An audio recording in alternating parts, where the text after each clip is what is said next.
Hello, good morning, all. Good morning. Who is online, please? Good morning. Obidiaso, good morning. How are you? Osapo Kechuku, hi. Good morning. How are you? Please, can we indicate if you are online so we can start?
Good morning, Stephen. How are you? Welcome to today's class. All right, so we can start. Good morning, everyone. Welcome to today's class. Today we are going to look at Newton laws of motion. But before we go into Newton laws of motion, we should be conversant with the concept called linear momentum, okay? Linear momentum and impulse. So I'm going to be explaining that before we move into the Newton laws of motion. Is that okay? All right.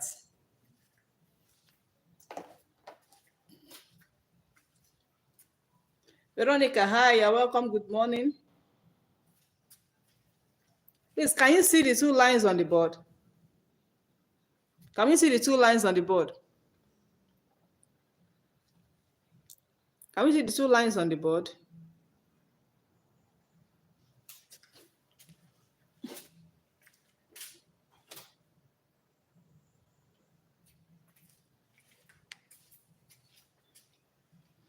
Okay.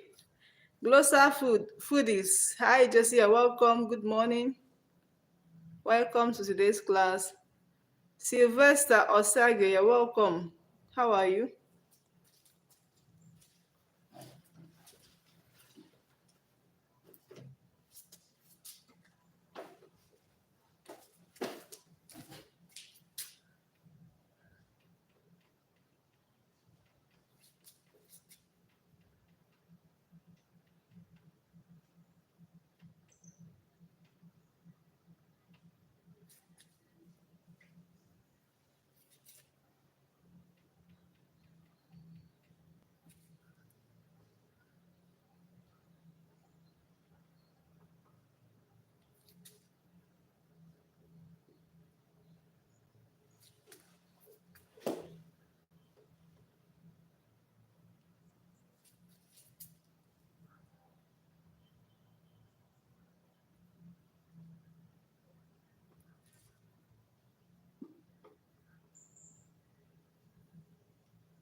All right, so we can proceed with linear momentum. Now, if you are dealing with linear momentum, you should know that the body must be in movement, okay? So if you want to know the linear momentum of a particular body, that means you should measure or you should know the mass of that body and the velocity in which the body moves. If you be able to bring those two things together, we can now get the momentum of the body. For example, a car that has a mass of 2,000 kilograms, okay, and moves with a velocity of 5 meters per second, you can get the momentum of that particular body if you know these two factors, which is what? The mass and the velocity of the body. Do we understand? All right. So we can say that linear momentum, the symbol is P, of a body is defined as the product of mass and its velocity. Linear momentum P of a body is defined as the product of mass and its velocity. So what do I mean by that? Linear momentum P is equals to times velocity. Mass times velocity, okay? Now let's talk about the unit of velocity. I will say that momentum P is equals to m what? V. All right? So what is the unit? The unit of P. What is mass? Mass is measured in kilogram. What is velocity? Velocity is measured in meters per second. Okay? So the units of momentum P is equals to kilogram meter per second. Kilogram meter per second. Do we understand? All right. So the next thing we are to ask, or you should know, is you may be asked to get the dimension of momentum. Now, dimension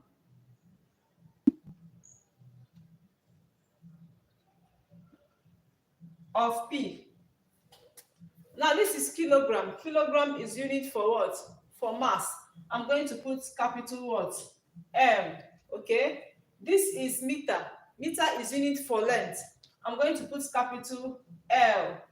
This is seconds. Seconds is unit for time. I'm going to put capital what?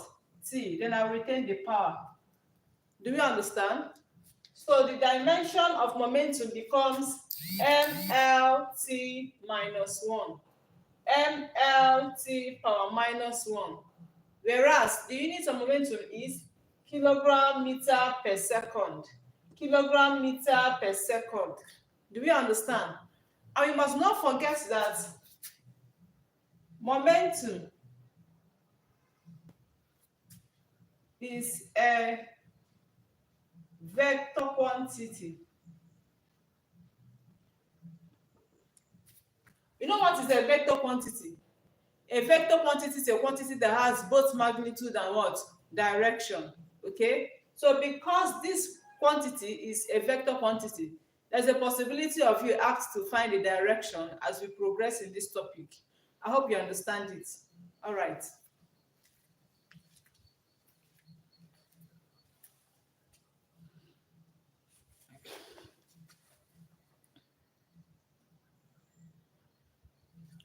Olachi, you're welcome. Clifford, you're welcome. Please copy your note very fast.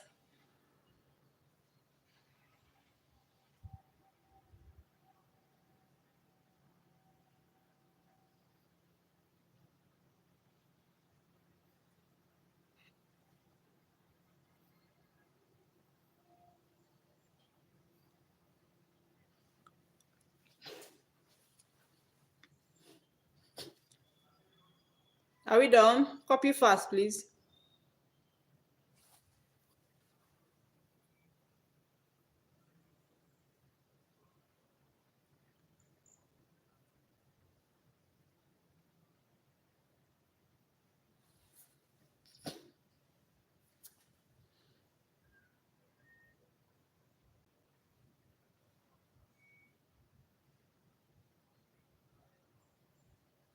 Clifford done.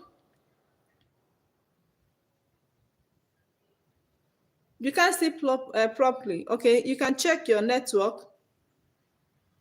Check your network. You can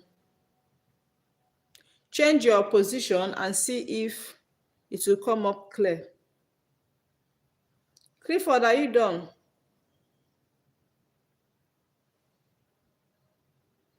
Sylvester done. Okay. Olachi, can you see it now?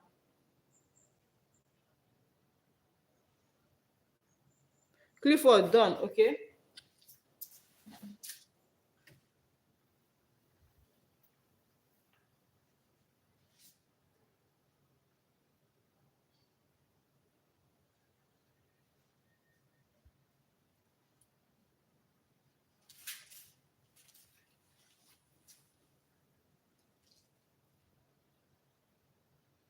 It's very poor and it's blurry. So sorry.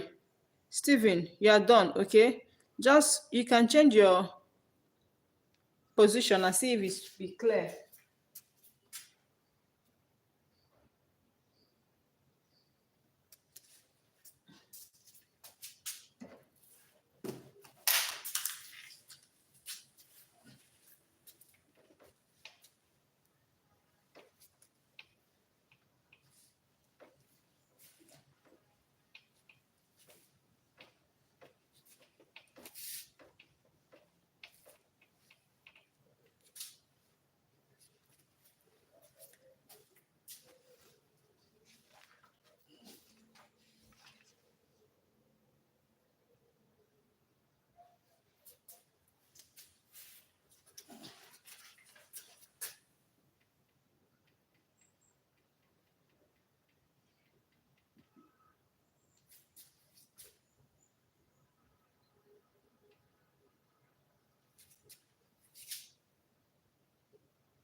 Okay, Sylvester is very clear. Okay. Obidia, so done. All right, can we look at the words we have on the board?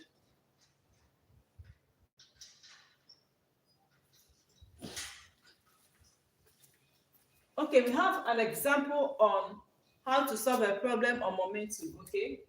Calculate the momentum of a tanker of mass 7 times 10 raised to the power of what? 7 kilogram, traveling at 4 meters per second. Okay, this is a question mark. Let me go again. Calculate the momentum of a tanker of mass 7 times 10 raised to the power of 7 kilogram, traveling at 4 meters per second. Now, how do we solve this problem? The first thing we are going to do is to state our parameters. Solution.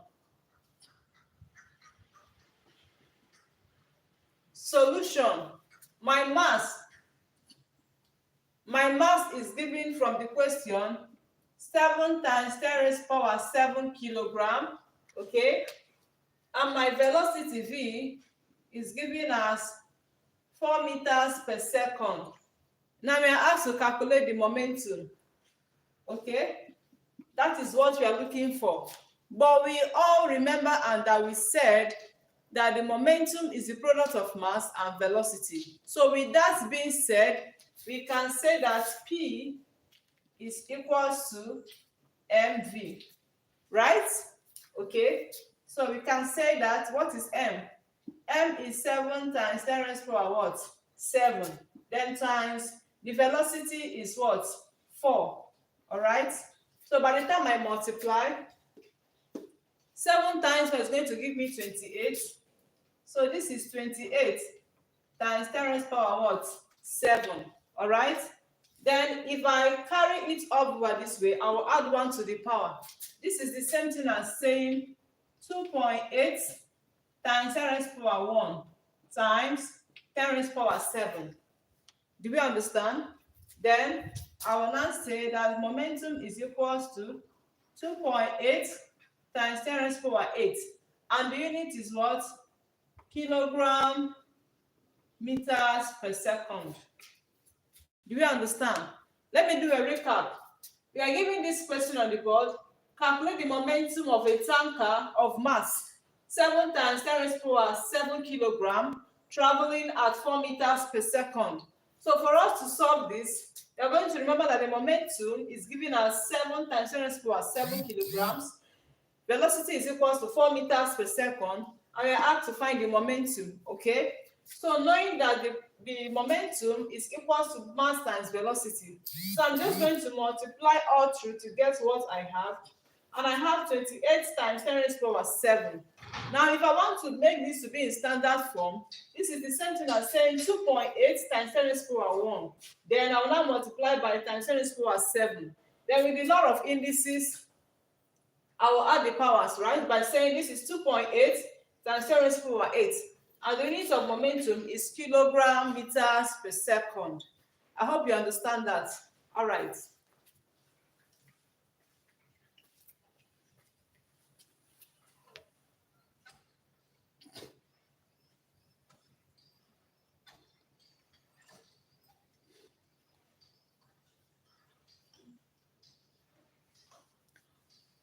Okay, do we understand? If you understand, we can just put down a note fast.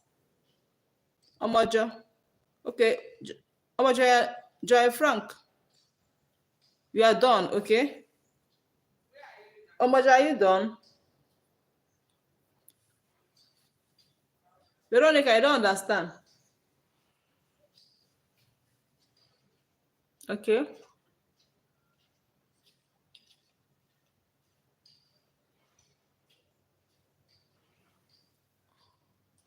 Omojo, are you done?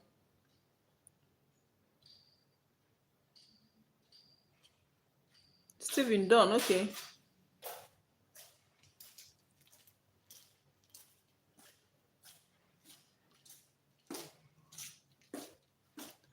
Me and my Grace done, okay? Please, do you understand what we just did?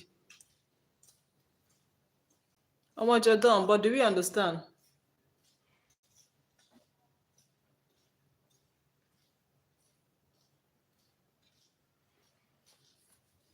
Okay, you understand, okay?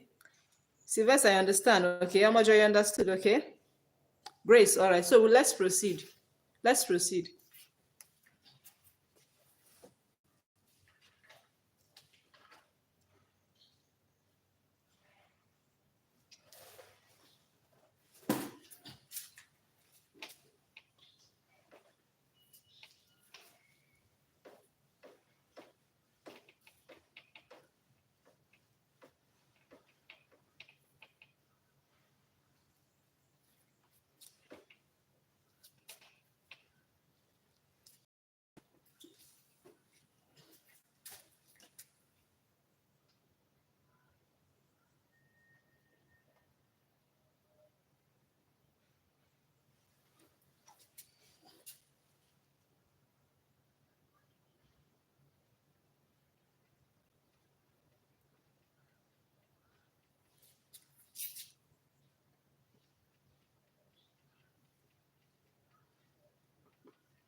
All right, copy what you have on the board.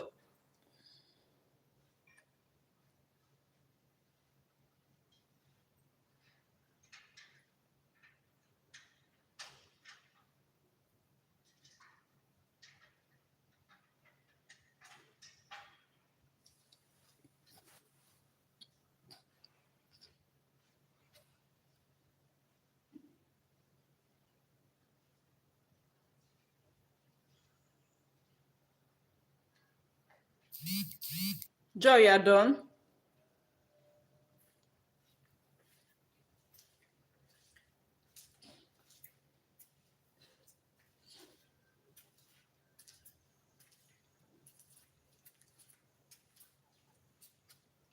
Stephen done.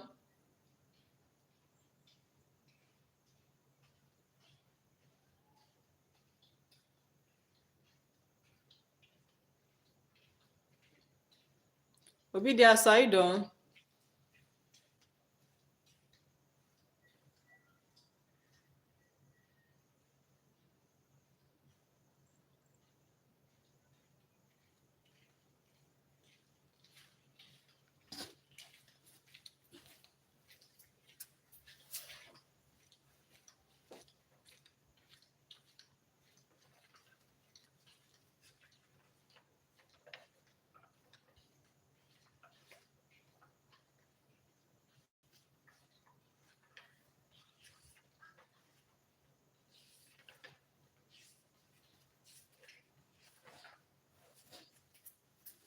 All right, so let me explain. Impulse.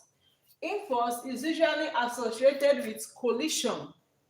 You know what is collision? Collision means when two bodies meet each other or when they hit each other, it becomes collision, right? In physics, it is called collision. All right, so impulse is associated with collision. When a body collides with another, each receive an impulse or blow. Okay, what do I mean? If two bodies hit each other, this one will receive a blow or impulse. Why this one will receive a blow or impulse? Do you understand? All right. The impulse consists of a large varying force acting for a very short time. Okay? The impulse consists of a large varying force acting for a very short what? Very short time. So for us to be able to calculate the impulse or blow received from a body after collision, you should look at what? The force, the varying force and the time in which it occurs, right? That is what it means. For example, two bodies collide with each other. This is a body, this is another body, right? They collide with each other.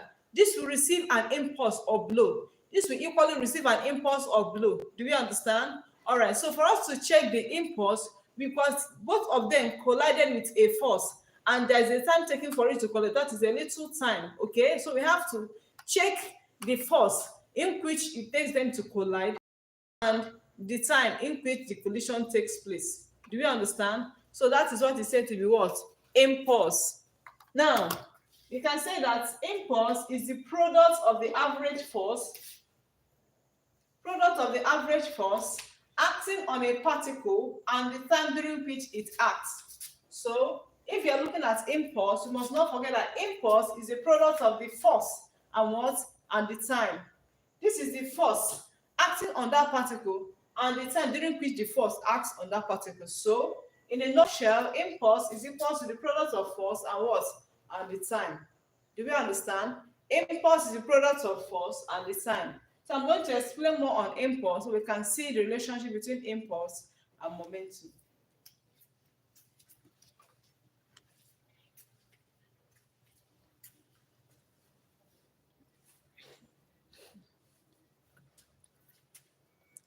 All right, are we done?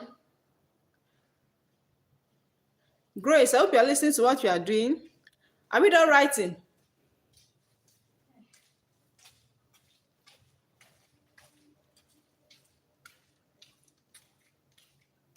Secondus, are you done? Sylvester, done.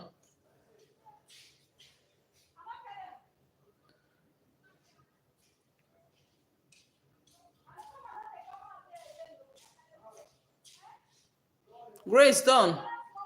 Secondus, you are not done. We are waiting for you. And be fast.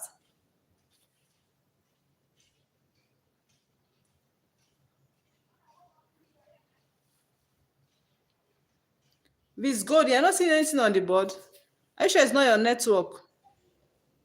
Maybe it's your network. You can check your position. You can on and off your data again.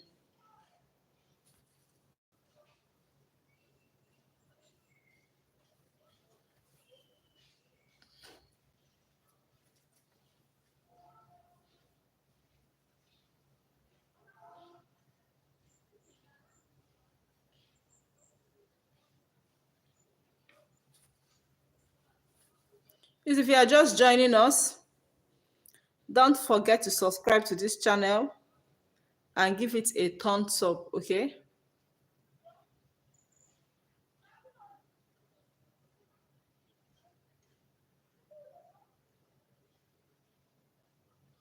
All right, so we can proceed.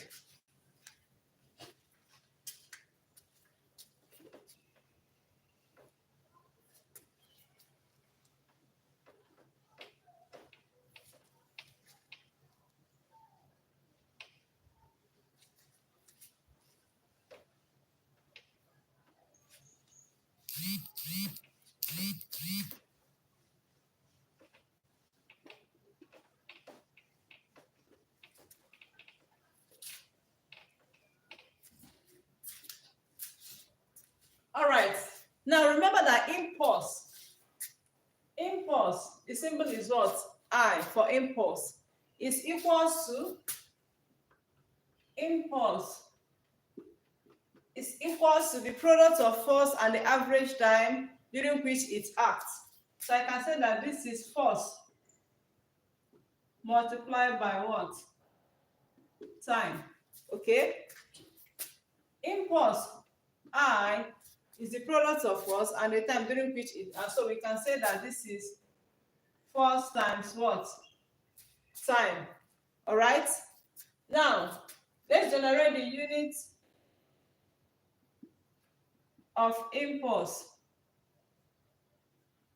What's the unit of impulse? Force is measured in Newton, while time is measured in seconds. So we can say that unit of impulse is what? Is Newton seconds, right? Now, impulse is a vector quantity.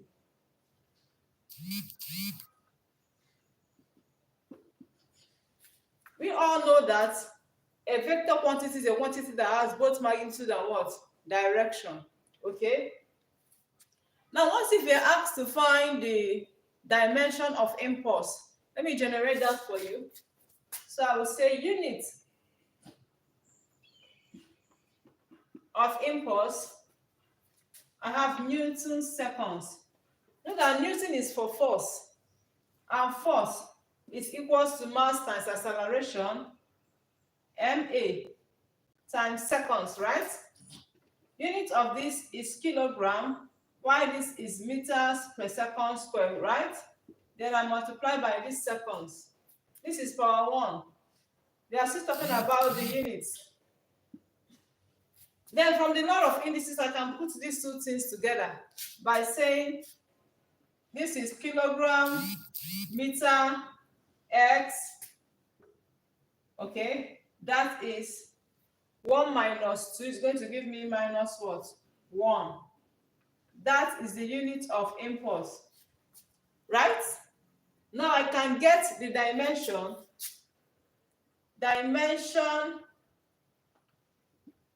of impulse. Kilogram is for mass, meter is for length, seconds is for time. Okay, so this becomes what? This becomes the unit of what? Impulse. This becomes the unit of what? Impulse. Do you understand? And this unit of impulse and dimension of impulse, is it not the same as linear momentum? Look at it. Because linear momentum is mass times velocity. And from what I have here now, this is kilogram, this is meter, this is per second, right? So this is the same thing as unit of what? Momentum. So we can say that impulse has the same unit as what? Momentum. Impulse has the same unit and dimension as what? Momentum. Do we understand? Let me do a recap. We said that impulse equals force times time. Okay? Units of impulse. Force is measured in newtons and time is measured in seconds. Impulse is a vector quantity because it has both magnitude and direction. Unit of I, that is Newton seconds, right? Newton is a force. A unit of force is mass and acceleration. So unit of, this is mass, kilogram, this is acceleration, meter per second square, right? And this is seconds, I bring it down.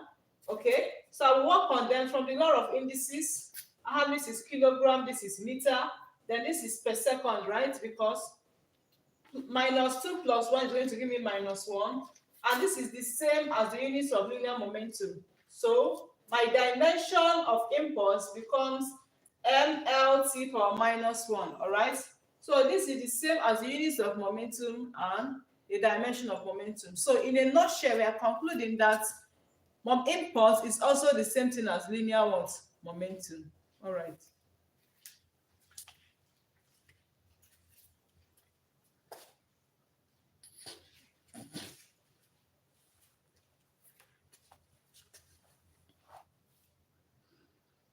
Clifford, you say you don't understand.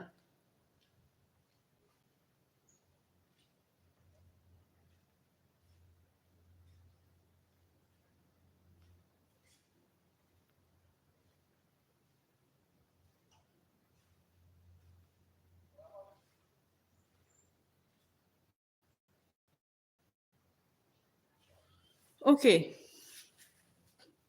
Clifford, is it okay now? Have I explained it? Have you understood?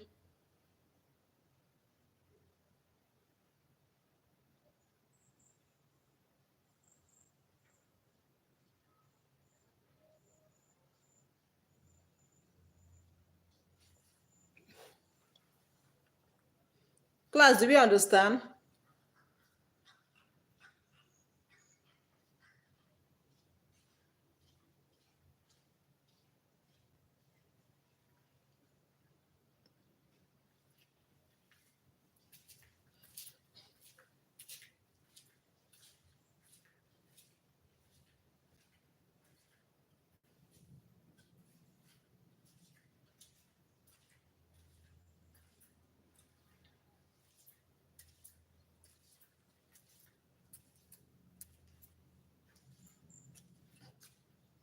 Okay, we understood, Abby. Are we done writing? Let's move to example.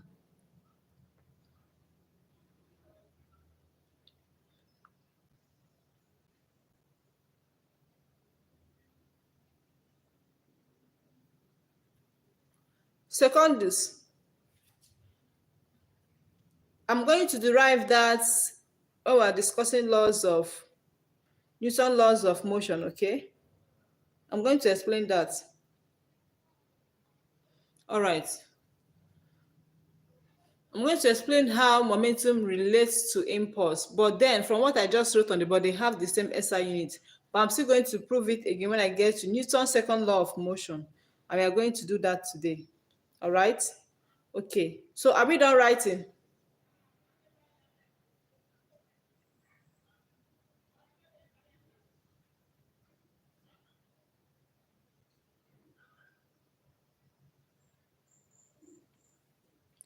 Thank you, Nakuzie Onyeka. God bless you for coming. I really appreciate. Second, you are done writing.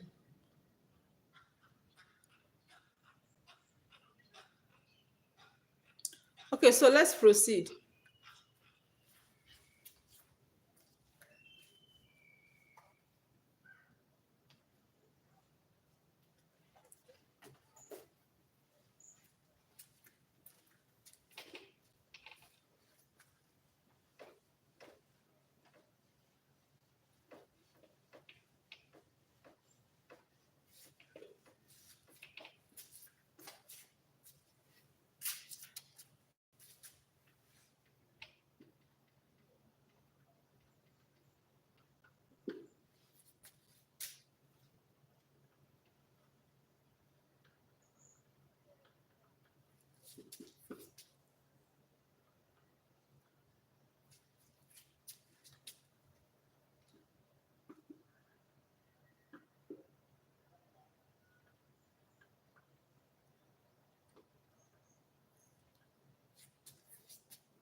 Sorry.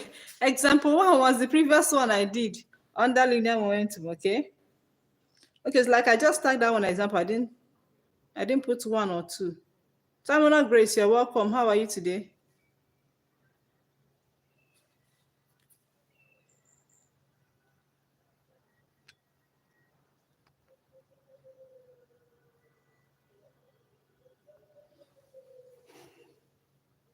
Okay, so let's explain this one so I can copy. Or is the second example, but it's under impulse. So let's go. A stationary ball is hit. A stationary ball is hit. I will explain what is a stationary ball. By an average force, 15 newtons, for a time of 0.03 seconds. What is the impulse experienced by the body? A stationary ball is hit. When you say a stationary ball, that is a ball. Let's assume this is a ball. It's not moving, so it becomes a stationary object, okay? Any object that is not moving is said to be stationary, and it's said to be at rest. Okay, so a stationary body is hit by an average force. So it was on its own before it was hit by what? A force. All right, of 50 newton for a time of 0.03 seconds. What is the impulse experienced by the body? Now, you know that the parameters we have force, newton, then we have time to be given as 0.03 what? Seconds. And we're asked to find the impulse. Now we should remember that impulse I is equal to product of force multiplied by what? By time. Okay. Then what is the value of force? I have 50. Okay. Times my time is 0.03 what? Seconds. Right? Okay. So I can multiply with the help of my calculator. I have 50 times 0.03. My answer becomes 1.5 Newton seconds, right? My answer becomes 1.5 Newton seconds. So let me do a recap. A stationary ball is a ball that is not moving, it's just static, okay? But it's then hit by an average force of 50 Newton for a period of 0.03 seconds. We are looking for the impulse experienced by this body. And we know that this impulse is associated with collision. When a body collides with another, impulse will be experienced, okay? So the force is given as 50 Newton and the time is given as 0.03 seconds. Then we're looking for the impulse I. We now remember that our impulse I is equal to the product of force multiplied by the time. If you go by that, we now substitute it into what we have by saying that impulse is I, my force is 50 multiplied by my time is 0.03 seconds, okay? So by the time I multiply that, I'm going to have my impulse to be 1.5 Newton seconds. Do you understand that? All right.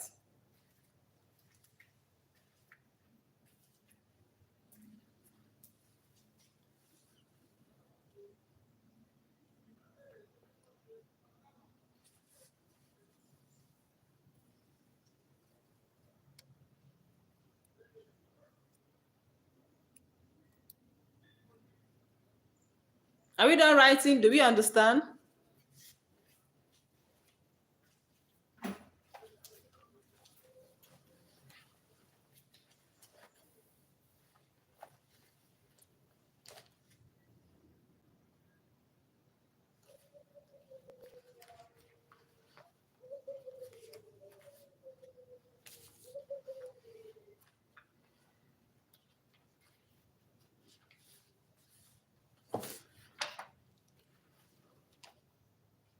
Okay. Okay, we understood, right? Sylvester, are we put done? Let's do small classwork.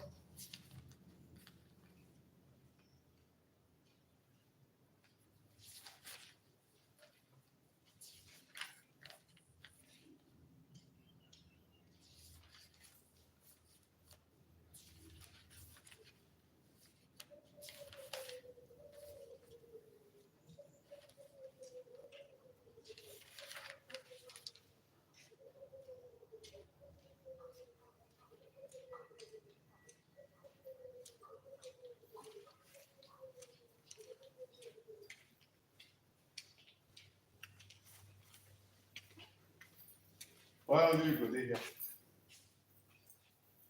Okay.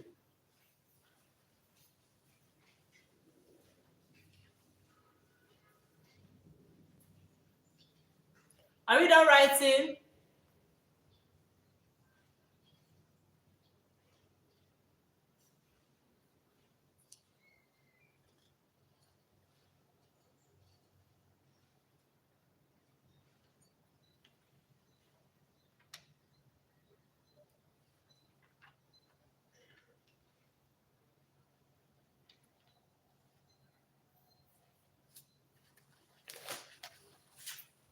All right.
All right. So this is your classwork. You can attempt it and send me your answers.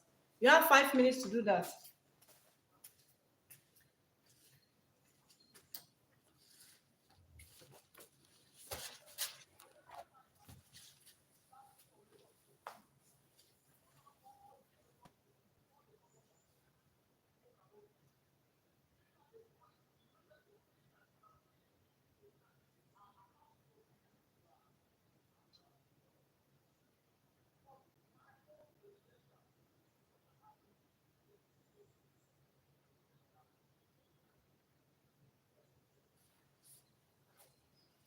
Okay, solve what you have on the board and send me your answers. You have few minutes to do that.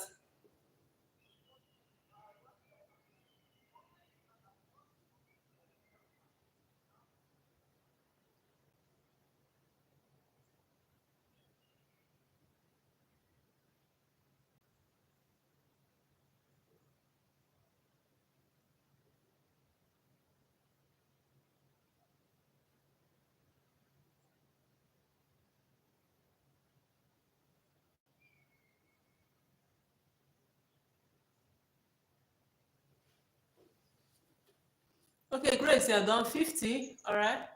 Sylvester, 50. Joy, 50K. Okay.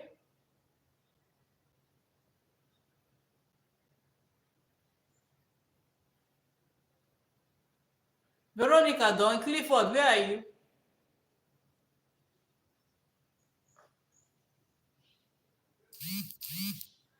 Okay. Vic's Golden done. 50 kilogram. Okay. Stephen, 50 kilogram meter per second. Okay. Okay, Joy, okay. 50 kilogram meter per second. Okay.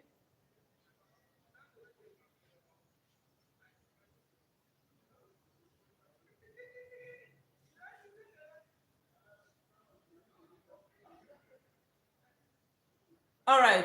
Clifford is gone. She's not with us again.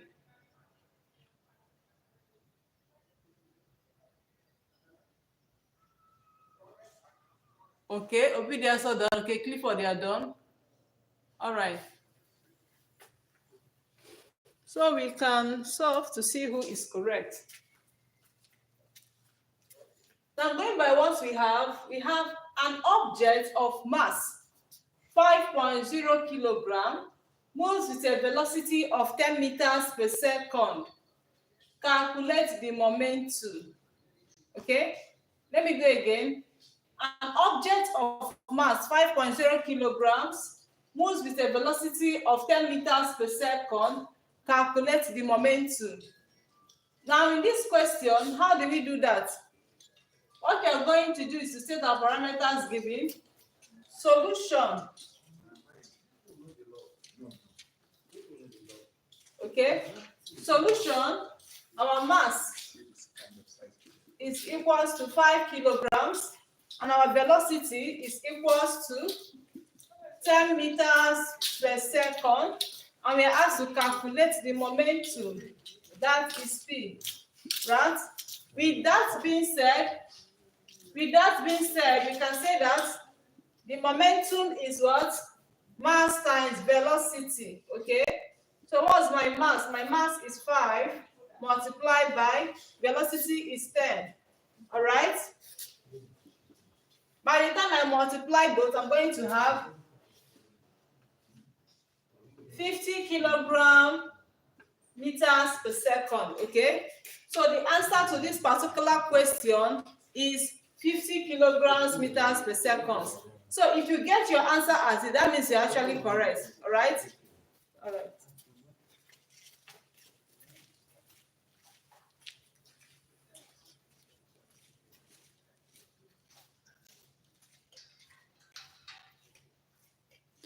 Okay, second, you say you're not here during momentum. Okay, no problem, but just get it right. Now, momentum is product of mass multiplied by velocity, okay? Robinson, the question is not clear. Are you sure it's not from your network?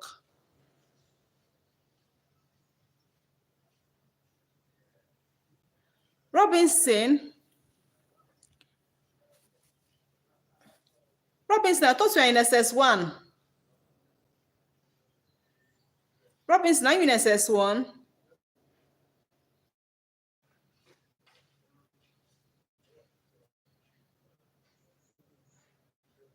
If it's SS1,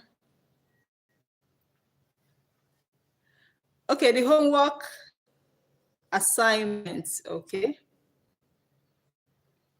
Did you try it, Sylvester?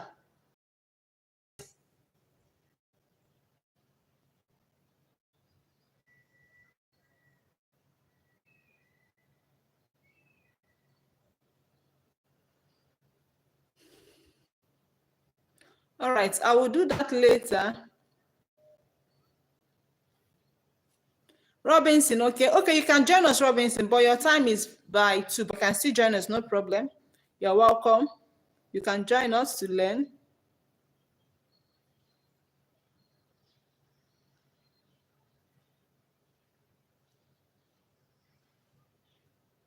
Okay, Clifford, done. All right.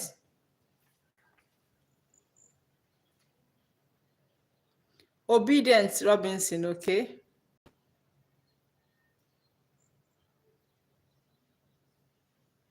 No, Vic's Golden, I've not yet done the correction to the assignment. Okay, I'm going to do that at the end of this class. All right, so let's proceed.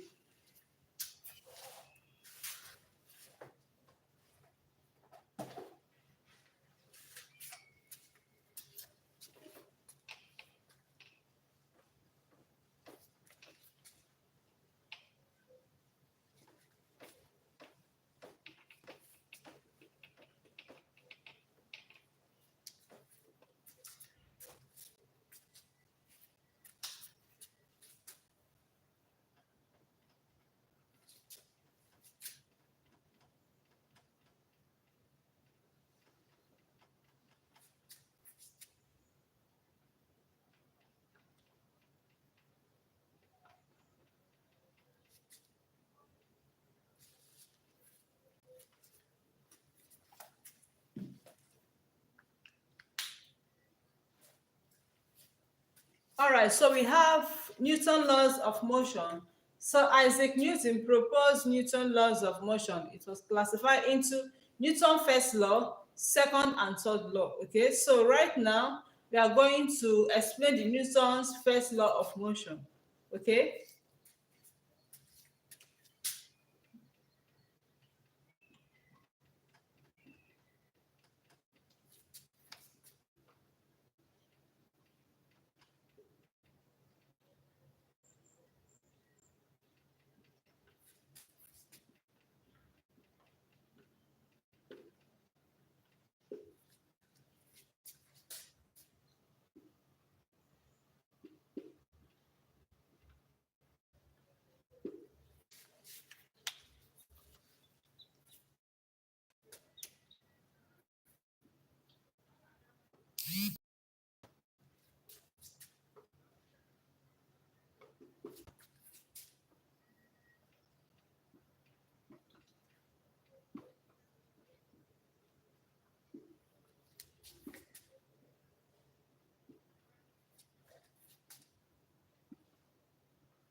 Grace, can you see it clearly now?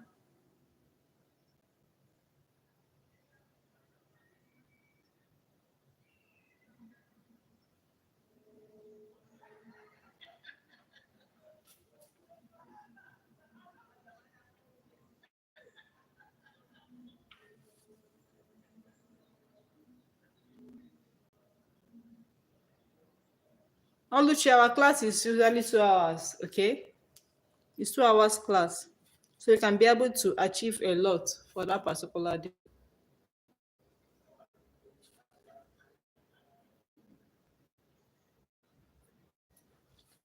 Are we done? Oluchi, Sylvester, Clifford, my Grace, are you done?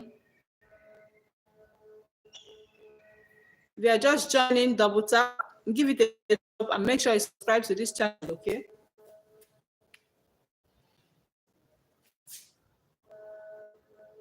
Sylvester, not done. Okay, waiting.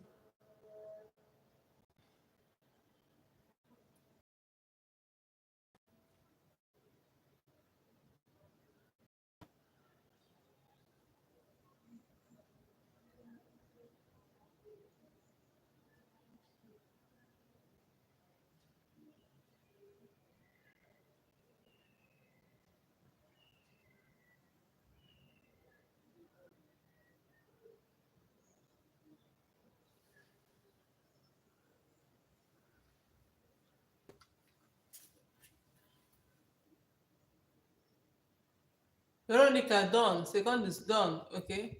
Vince Coding, done. Steven, done.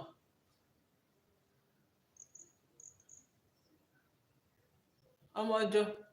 All right, Oluchi, done. So let me explain. Newton's first law of motion, it says that every body or every object continues in its state of rest or of uniform motion in a straight line unless acted upon by an external force. What do I mean by that? Everybody continues in its state of rest or of uniform motion in a straight line unless acted upon by an external force. What do I mean by that? This body, this is a body, okay? It's not moving, it's on its state of rest. It will remain here in its state unless there's an external force that will act on it. What is the external force? If I push it, it will change its position. That becomes an external force acting on it. Do you understand? Or if I decide that this body will be in motion, it will keep moving. If there's an external force that acts on it, it will now stop its movement. So if there is no external force acting on anybody, the body will continue to be in motion, or the body will continue to be in its state of rest. That is what this first law is trying to tell us. That everybody continues in its state of rest or of uniform motion in a straight line, unless acted upon by an external what? Force. Okay? This body now is on its own, it's not moving. It will remain here till tomorrow. Nobody will touch it, it will not move. On its own, it cannot move because it's a body. But if you apply a force, by pushing it, it will move and change its position. That becomes the external force that is being acted on a particular what? Body. So that is what Newton's first law is trying to tell us. Okay? All right.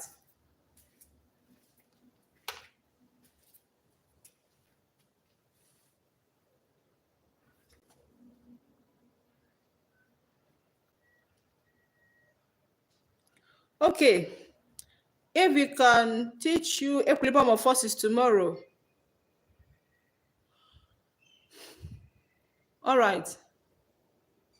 Sylvester, I've already done I've done a video on equilibrium of forces.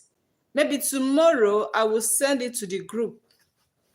You may not have live class, but I will send it to you during our time by 11 a.m. tomorrow. I will send it. Then after watching it, if there's any question, I will now come live to address it. Hope that is okay. All right, so I will send that one and you'll be able to understand how you can do it. Okay, let's proceed.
All right.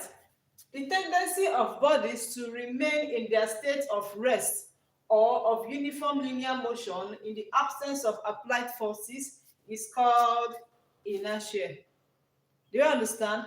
So this body that is in this state of rest, that an external force acts on it. Let's assume there is no external force. The body is on its own. The tendency of that body to remain in that position when there is no external force is called what? Inertia. Do you understand?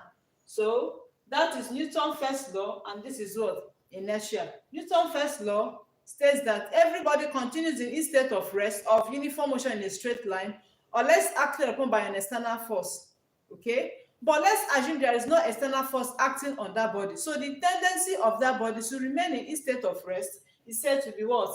Inertia. All right.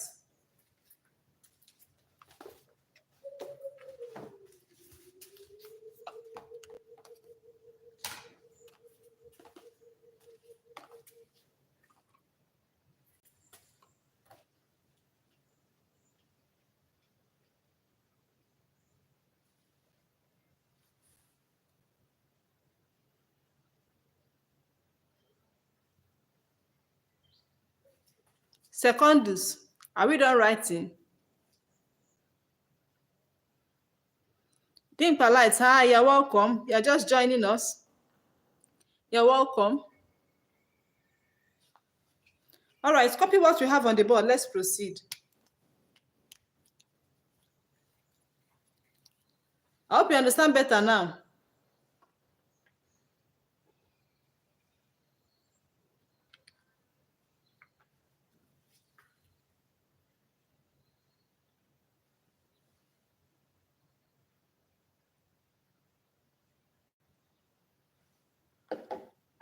Second, you say you did not understand. Okay, let me explain it again.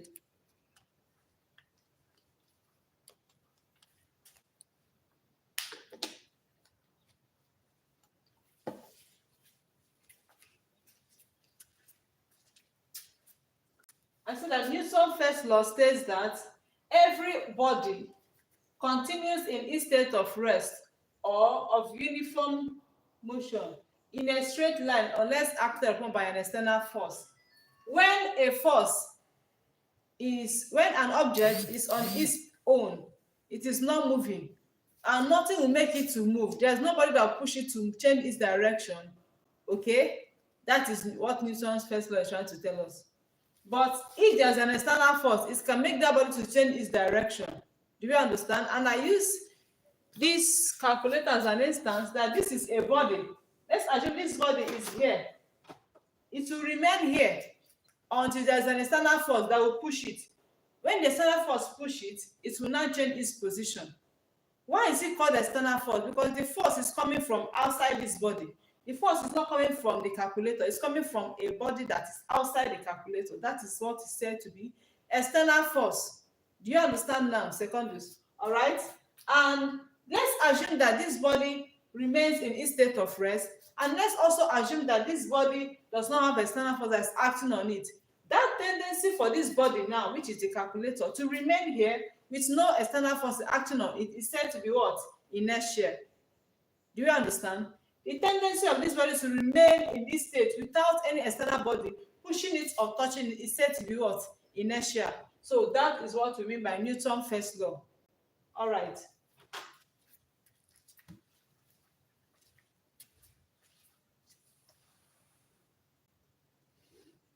Secondus. I don't want that to. I will remove you if you are not ready for this class. I will remove you. I will remove you. And I'll tell your parents if I do that. Secondus, I will not warn you again. I don't want all those type of talks. That is not why you are here. If I delete you, you'll not join my class again. I don't want that. You can do that outside my page or my group or anywhere, please. That is not why this was created. I don't want that. I'm not happy what I'm seeing. Are we done writing?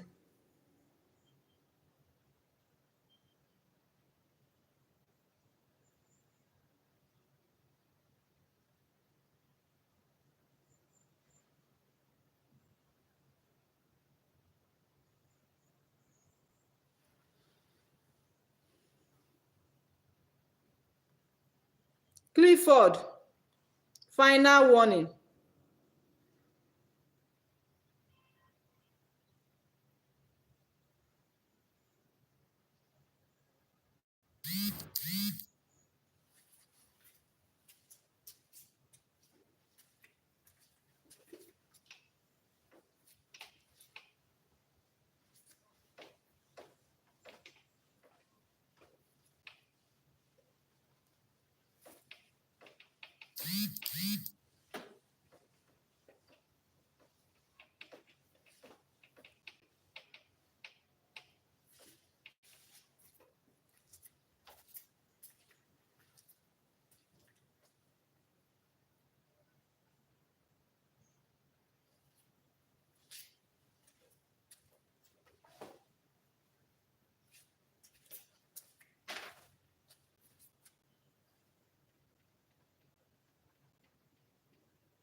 Copy what is on the board. Let me explain, please.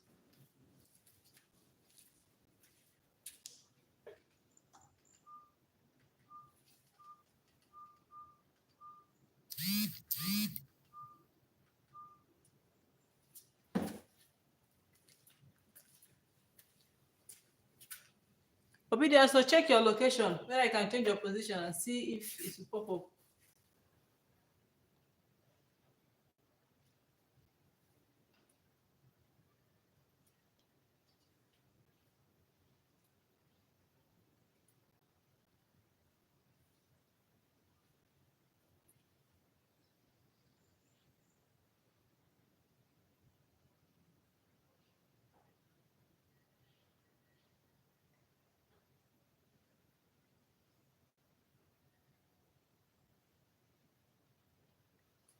Obedience, so is it better now? This coding done, okay?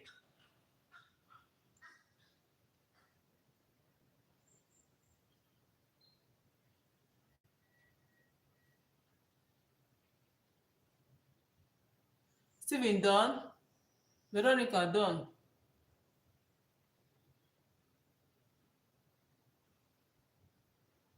Sylvester done.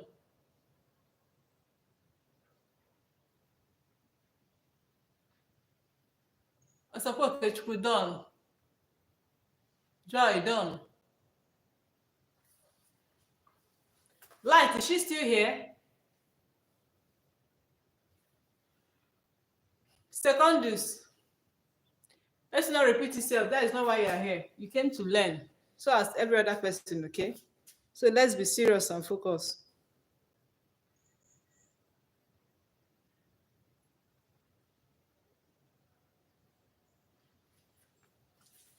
Okay, let me explain.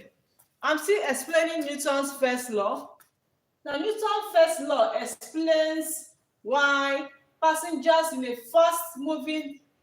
fast-moving vehicle tend to move forward, okay, when the car suddenly stops, and to be pushed backwards when the vehicle suddenly speeds up, since there is little or no force to restrain them. Hence, safety belts are used to provide this restraining force. Now, what do I mean? Passengers in a fast-moving vehicle, okay? Let's assume you are in a moving vehicle like this, and what happens? The car suddenly do what? Stops. You're going to jerk what? Forward. Is a normal thing, and we have been doing that without even knowing why it's so. You know why? It is because of Newton's first law, okay? Because the body, which is the car, is already in motion. It was moving, okay? Before it now suddenly do what? Stops. You now have to check what? Forward. Do we understand? All right, that is Newton's first law of motion. Because the body was in motion before you now apply the brakes. The brakes is now the external force applied to the body. Okay, once the brakes are applied to the body, you're going to check what? Forward, right? Okay. All right. Then if the vehicle suddenly speed up, you are sitting, and the driver need the starts the car and suddenly speed up, we are going to check what? Backward. And that is why there is need for us to use what? Safety belt. Okay, there is need for us to use safety belt so that you can restrain that what? That force. If safety belt is not used, there's a possibility of you hitting your head somewhere, and you can wound yourself in the process. So this is the what Newton first law is trying to explain to us. So that is why we should use our safety belt when we are driving or when we are traveling. Do we understand? So able to avoid this Newton's first law of motion. So let's dive into Newton's second law of motion.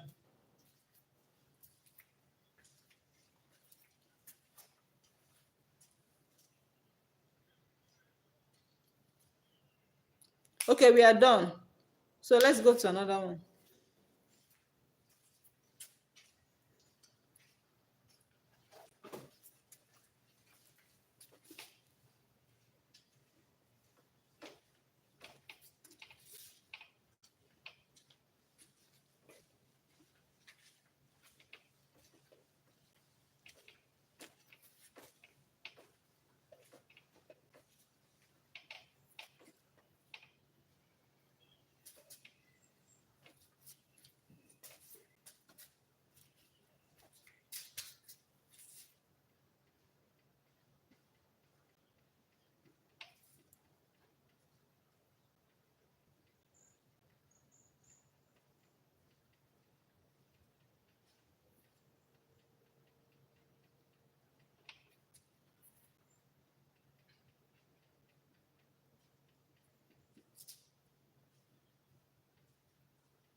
Okay, apart from seat belt, no other way except for you to be careful that this car can suddenly speed up.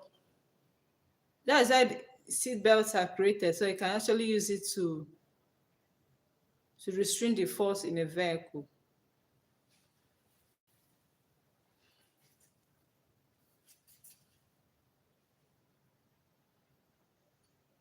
All right, copy fast.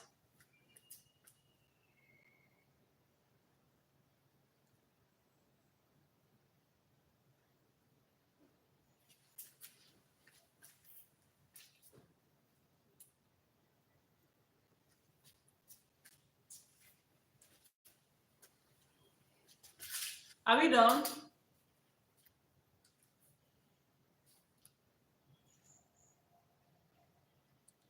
If you are just joining, give it a thumbs up.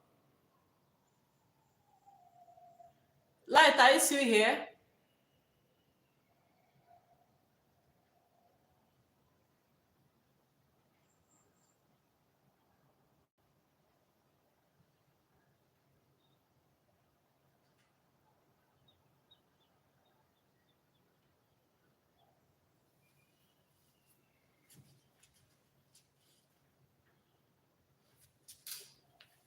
Okay, let's explain.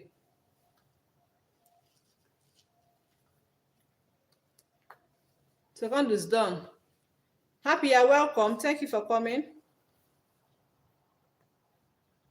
Give it a thumbs up. All right. Newton's second law of motion. Newton's second law of motion states that the rate of change of momentum is directly proportional to the impressed force and takes place in the direction of the force. The rate of change of momentum is directly proportional to the impressed force and takes place in the direction of the force. Okay? Now, the force is directly proportional, or is proportional rather, to the what? If you see rate in physics, it means momentum divided by what? Time. Okay? Rate means momentum divided over time. So this is proportional to what? Change in momentum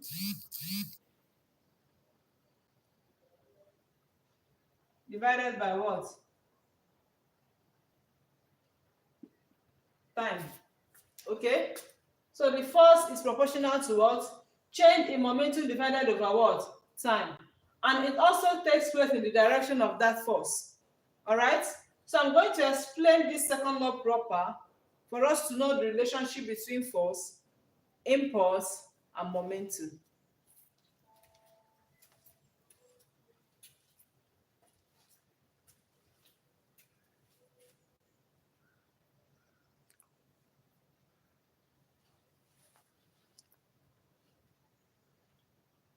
If you are done, let me know. Obi, they are so done.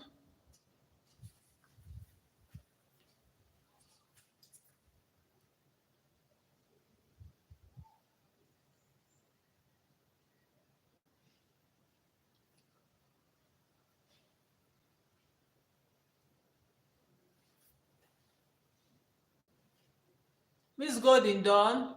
Osakwe done.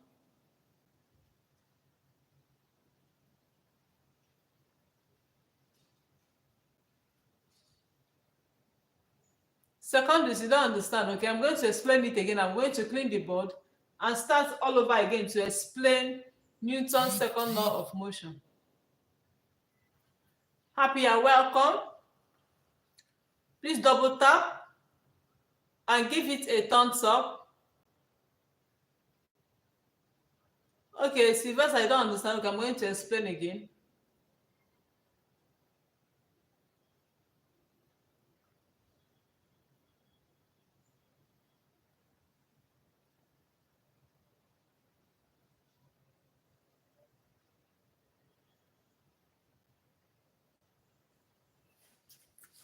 All right.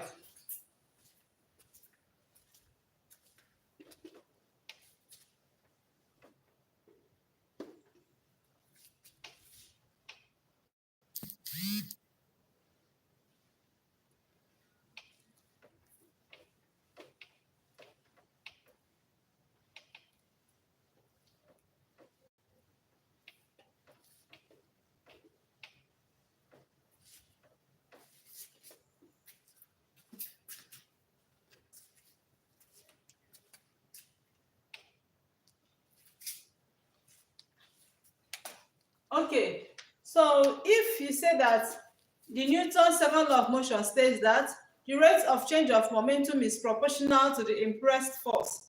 All right, so we can, in other words, say that the force is proportional to the rate of change of momentum. And once you hear rate, rate means momentum divided by what? Time. So with that being said, let's dive into the derivation by saying F is proportional to change in momentum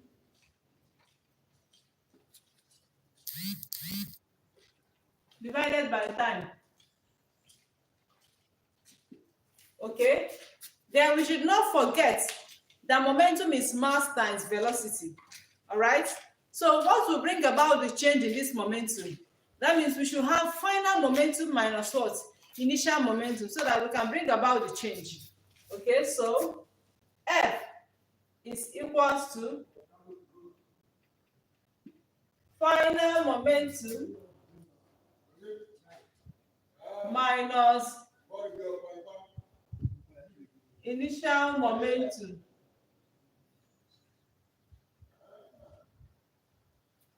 Okay, now going by that, you now say divided by what?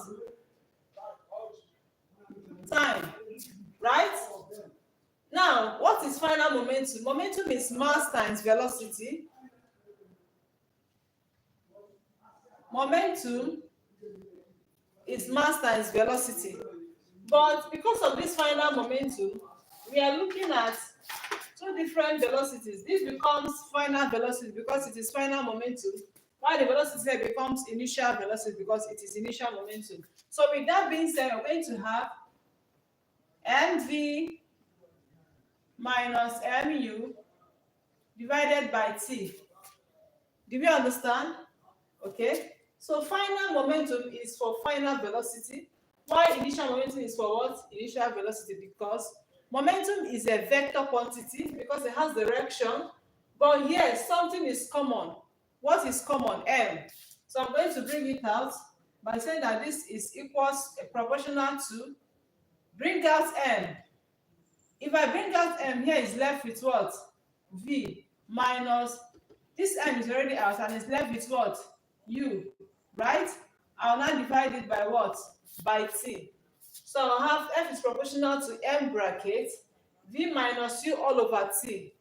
But we still remember from equation of motion that acceleration is equals to V minus U over T, right? So with that being said, I'm going to replace this with what? A, which is acceleration. So F is proportional to M what? MA, right? So if I remove this proportionality sign, I introduce a constant by saying that F is equals to what? Km what? A. But if K is equals to 1, therefore force is equals to M what? A. Force is equals to MA. Where M is what? Mass, and A is acceleration. Okay, so let me explain that force is proportional to change in momentum over time. And for us to explain this change proper, we're going to say force is proportional to final momentum minus what? Initial momentum. Okay, that will give us the change divided by time. Then final momentum is going with final velocity. That means, because momentum is mass times velocity, so that means final momentum is what? Mass times final velocity, okay, minus initial momentum is what? Mass times initial velocity. So with that being said, something is common. F is proportional to M is common. You bring out M and I'm left with V minus U divided by what? T. But from the equation of motion, because this is under still motion, you remember that acceleration A is equals to V minus U divided by what? T. So if you replace the whole of this as A, we have that F is proportional to M what? A. Then we have to remove this proportionality sign to introduce a constant. So F is equals to K. MA, right? Now, but K is equals to 1, so that F is equals to what? MA. What is mass? What is M? Mass. And what is A? Acceleration. Do you understand that? Okay.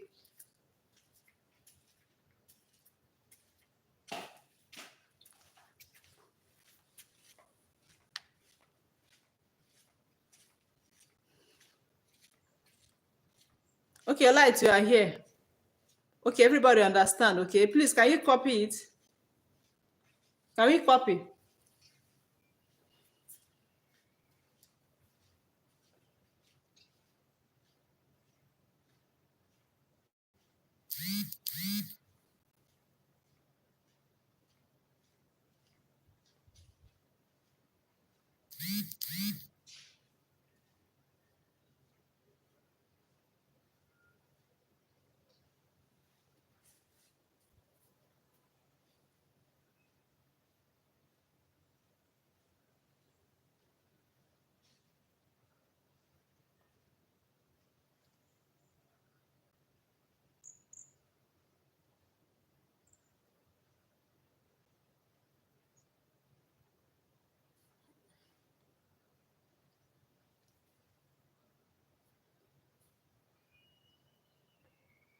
Unless you say you don't understand.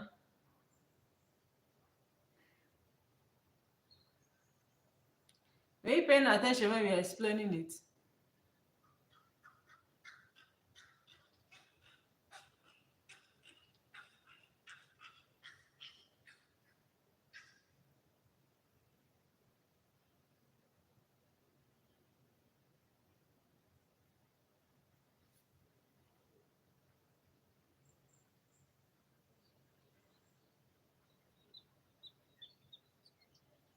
Constant is equals to 1. Constant is K.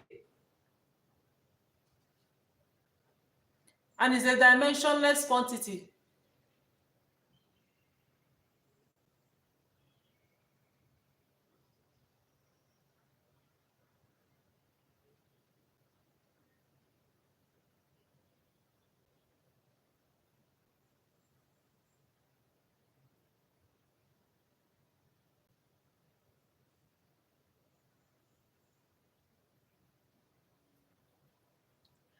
Unless maybe when we start solving problems, we understand better.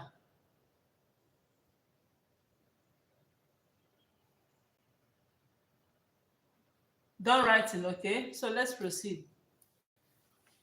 Viscoding.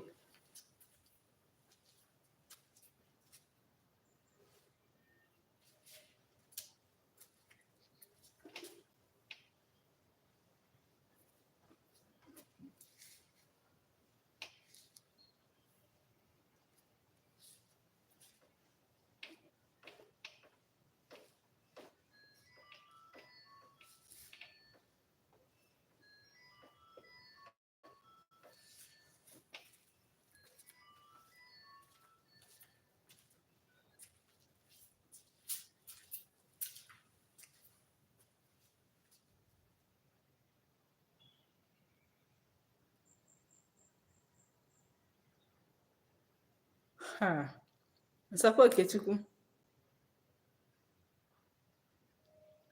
where do you teach? In our school, you don't have a good physics teacher. If you will be coming online to teach, I will always join. Okay. Okay, after this holiday, I normally teach Saturdays and Sunday from 2 to 4 p.m. Nigerian time. Okay. So I don't know your location, where you are, but I normally teach on Saturdays and Sunday, 2 p.m. Nigerian time. All right.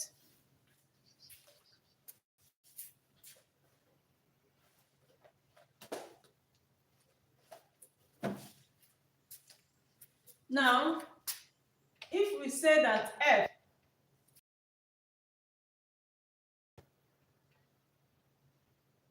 mv minus mu all over t, if we say that F is equals to mv minus mu all over t, right? Now, if I decide to make this is the subject, I'll say that this force is over what? 1, right? Then I say cross multiply. Okay? If I say cross multiply,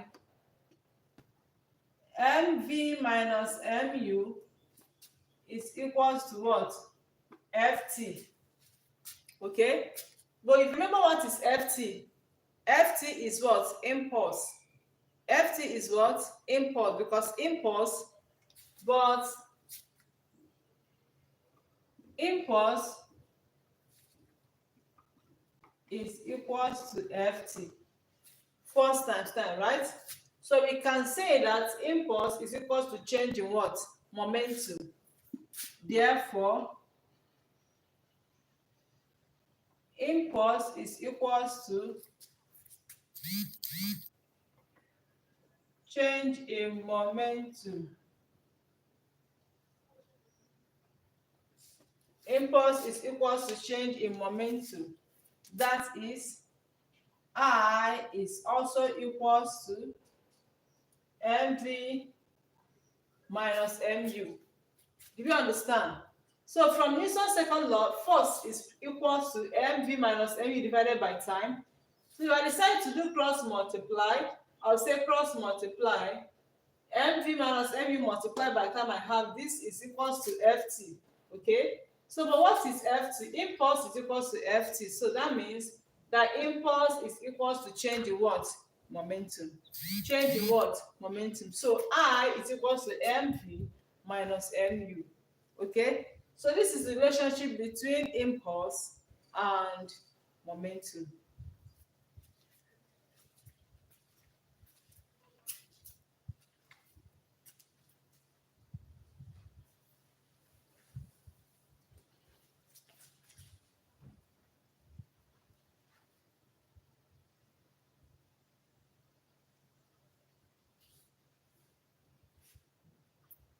All right, copy fast.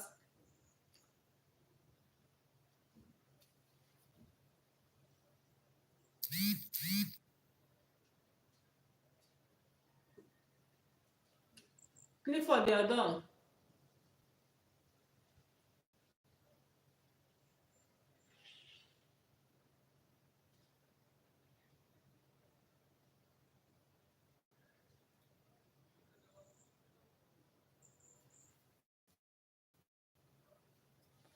Light, you say you don't understand.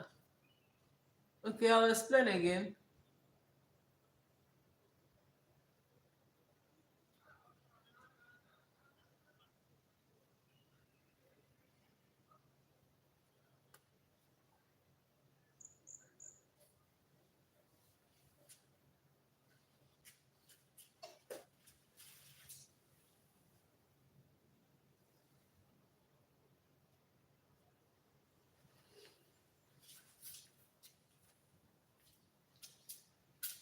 Okay, let me explain again. So like I say she does not understand. The force is equals to change in momentum over time. And change in momentum is mv minus mu divided by time. So I just want to make this change in momentum the subject by saying this is over 1 cross multiply. Mv minus mu multiplied by time, I'm going to have this, okay, is equals to f times c, I'm going to have this, right? But we still remember that impulse is equals to force times what? Time. So impulse is equals to force times time. Now we can say that if ft is still same thing as impulse, we can now say that impulse is equals to change in what? Momentum. Therefore, I is equals to mv minus what? Mu. And I said this is the relationship between impulse and momentum. So let's look at a few examples under this concept.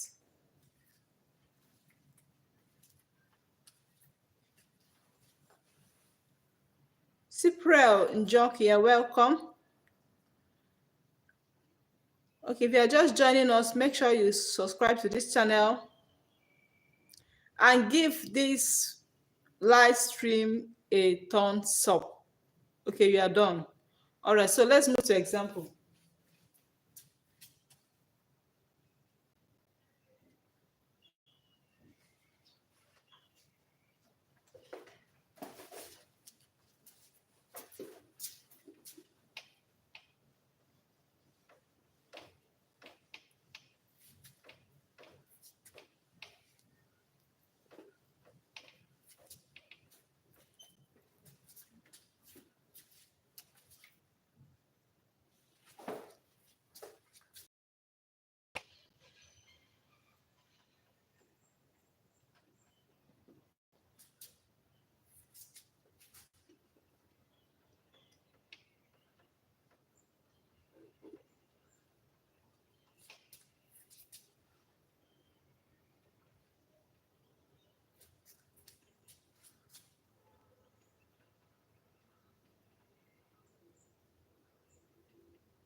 Are we done writing? Let's solve together.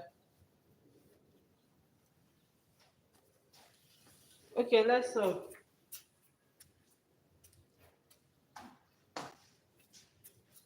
Okay, let's go.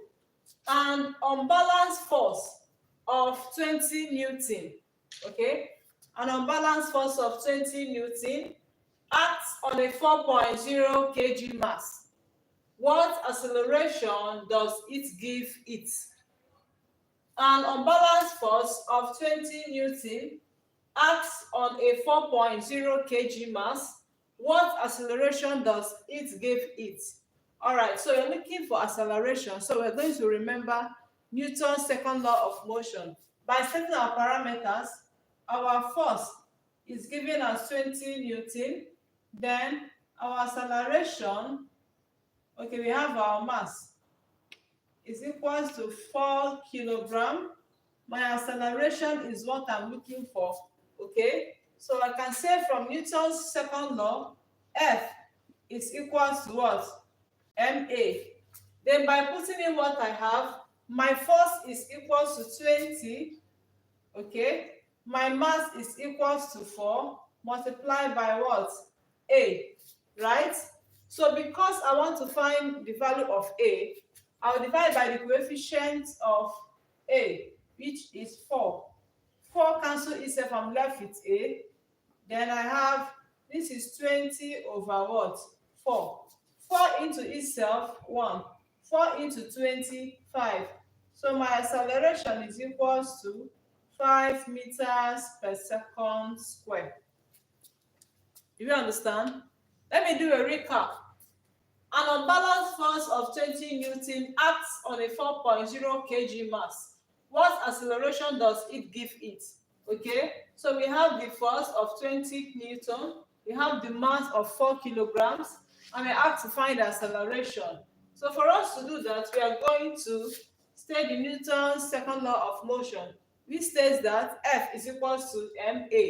With that being said, we now substitute it into what we have by saying that the force is 20 is equals to my mass is 4 multiplied by what?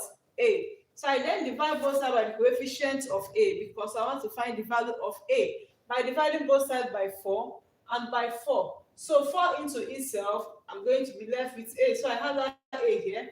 Then it's equals to 20 divided by what? By 4. 4 divided itself, 1. 4 divided 20, 5. So the acceleration is equals to 5 meters per second square. Is that clear? All right.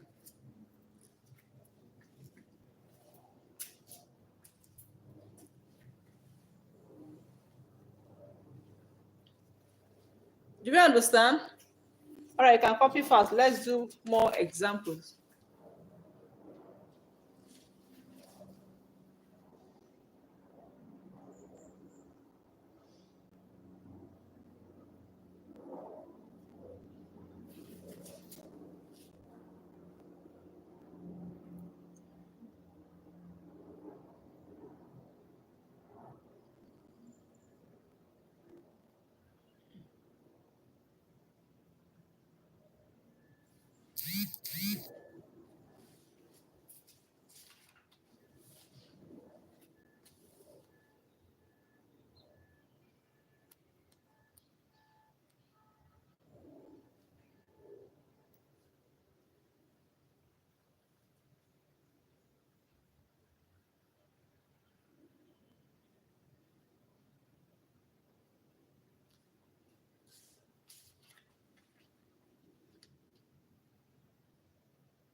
All right, let's proceed with another one.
Okay, copy the questions, let's solve.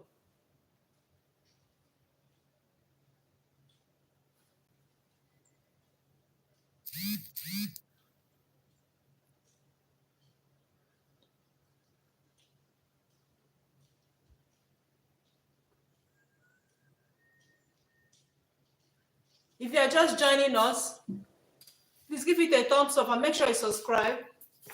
Are we done? Clifford, done? Veronica, where are you?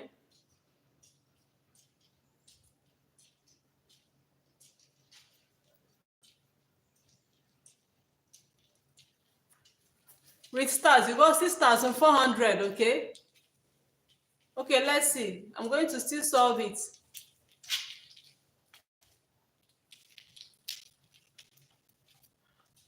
Sylvester, no, we don't need constant here. We don't need constant to solve. I will solve it for you people. You don't need a constant to solve.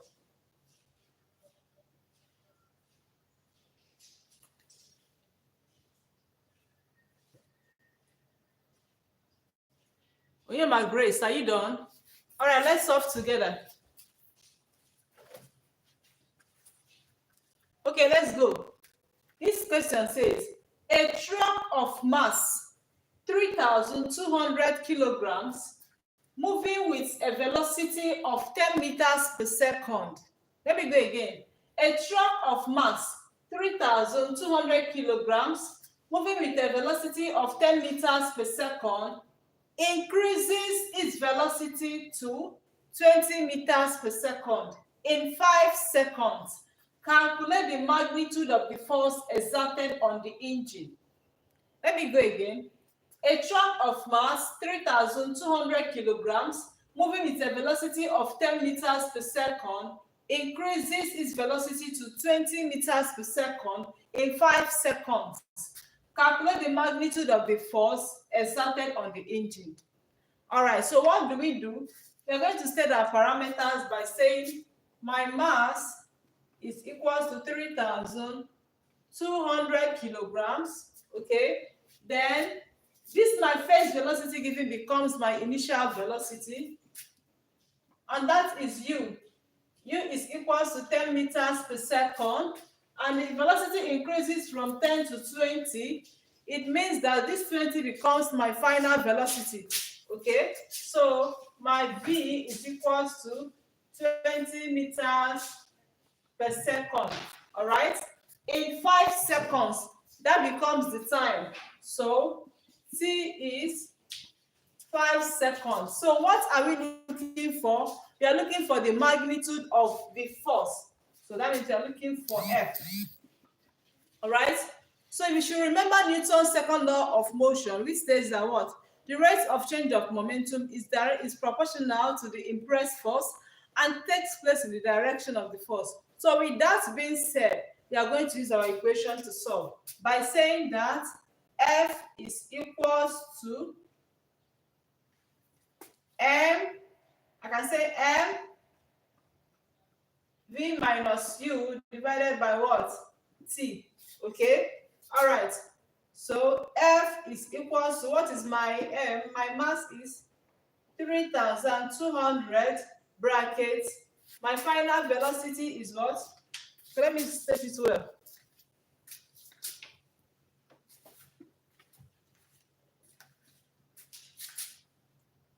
My F is 3,200 brackets. My final velocity is 20 minus my initial is 10. Okay? Then I'll now divide it by what? By the time, which is what? 5. Right? Okay, so let's see what we have. What do we have? I have 3,200 times. Well, let me solve it here so you can see it clearly. Let me solve it here.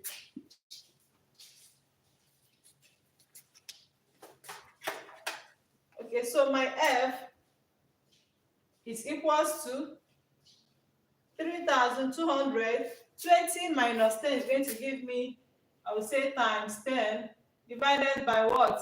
By 5. So what I'm going to do is to multiply with the calculator by saying 3,200 times 10. Okay, let's start to 2,000 divided by 5.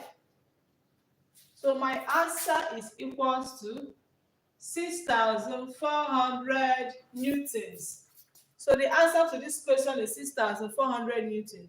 I hope it's clear. So let me go back and recap. Now we are given a mass of 3,200 kilograms with an initial velocity of 10 meters per second, but the velocity increases to 20 meters per second in 5 seconds. And we are asked to calculate the magnitude of the force that has acted upon this body. So we are going to set our parameters by saying that the mass is equal to 3,200 kilogram. Okay, U is initial velocity, which is 10, and V is final velocity, which is 20. Then we have T as time, given as 5. And we're asked to calculate what? The force. From Newton's second law of motion, this states that F is equals to M bracket V minus U all over what? T. All right? So what is my mass? My mass is 3,200 brackets, 20 minus what? 10. All over 5. Okay, by the time we subtract, I'm going to have what? 10. Because 20 minus 10 is 10. So I have F is equals to 3,200 times 10 divided by 5. So my answer is what? 6,400 Newton. I hope it's clear. All right.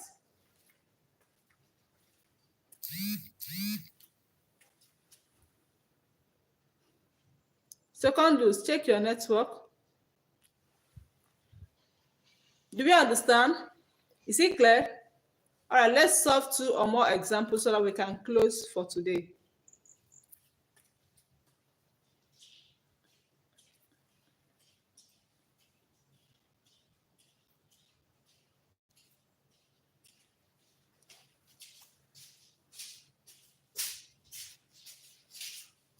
Happy you are done. Okay. Lights, are you done?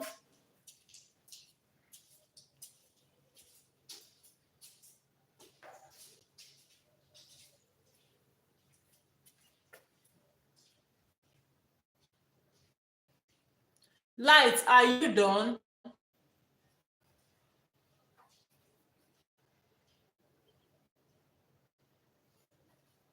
Okay, Cyprian done.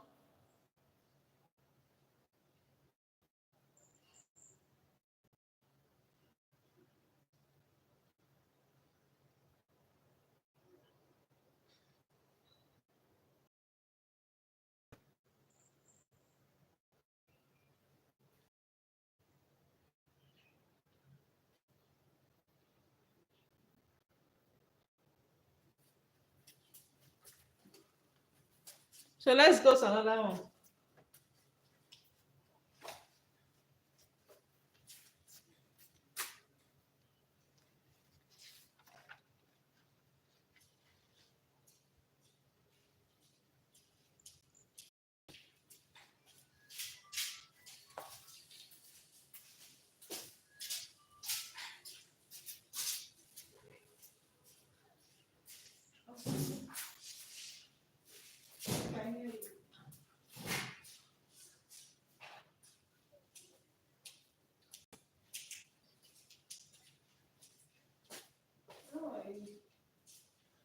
I still remember you.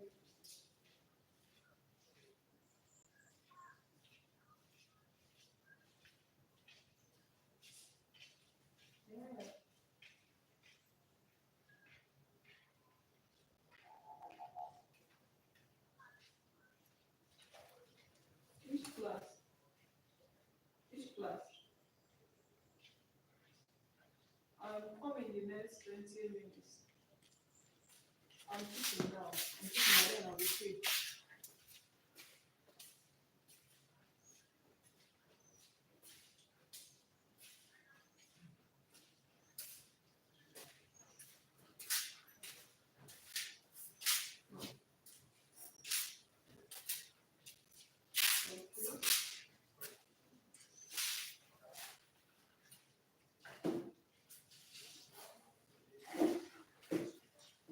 Take your phone, let me just in my class.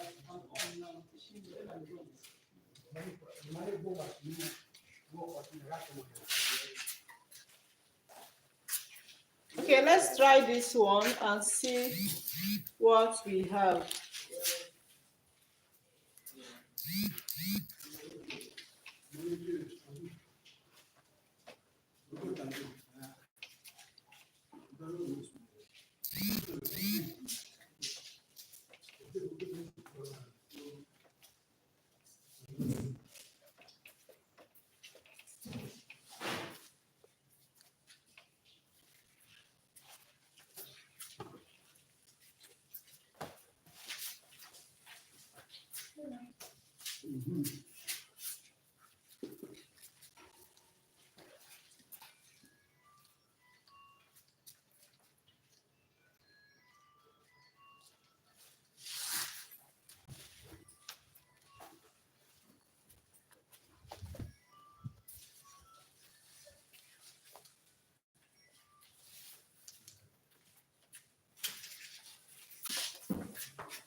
All right, so you can try this classwork and see what you have, okay? You have a few minutes to do that.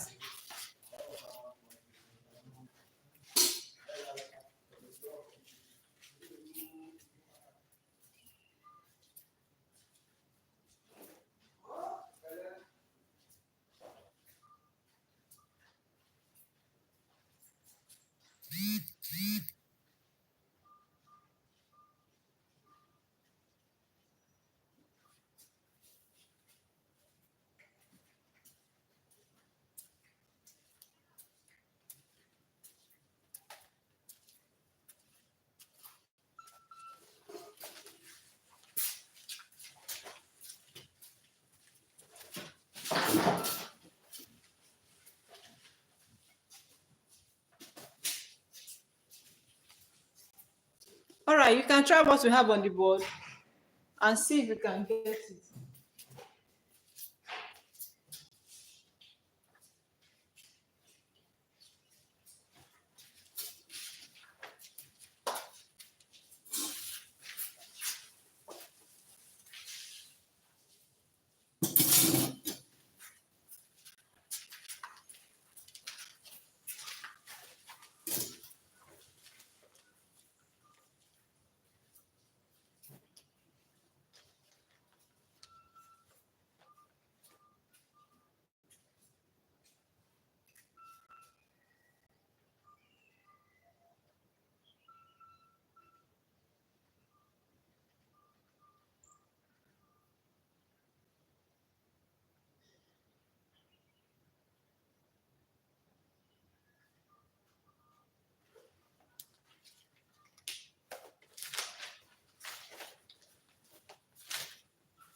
Obidas, are you done?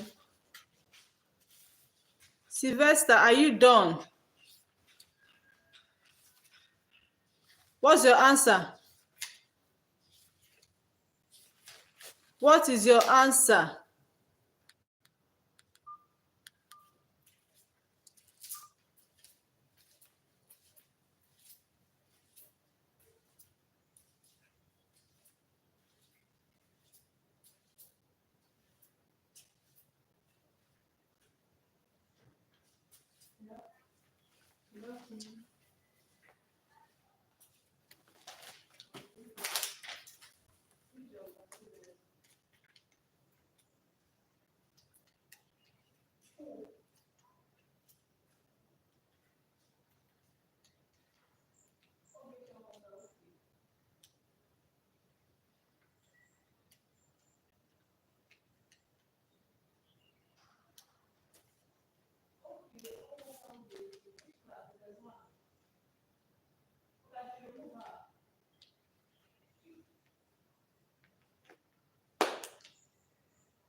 Yes?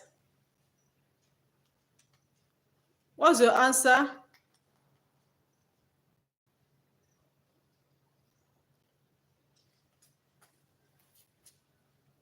The 0.8 and 0.6 seconds are confusing you. Why are they confusing you?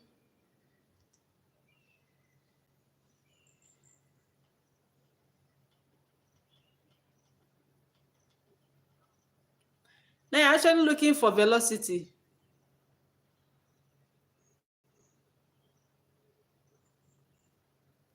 Okay?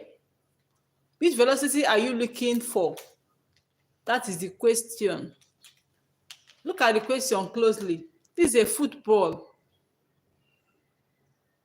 Okay, Miss Goldie got 12.4 meters per second.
Okay? We're using the same formula of second law. Okay, Newton's second law of motion. That's the formula we are going to use to solve it.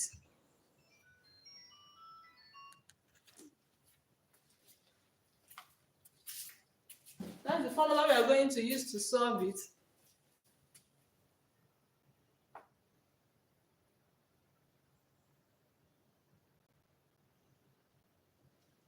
Okay, let me solve.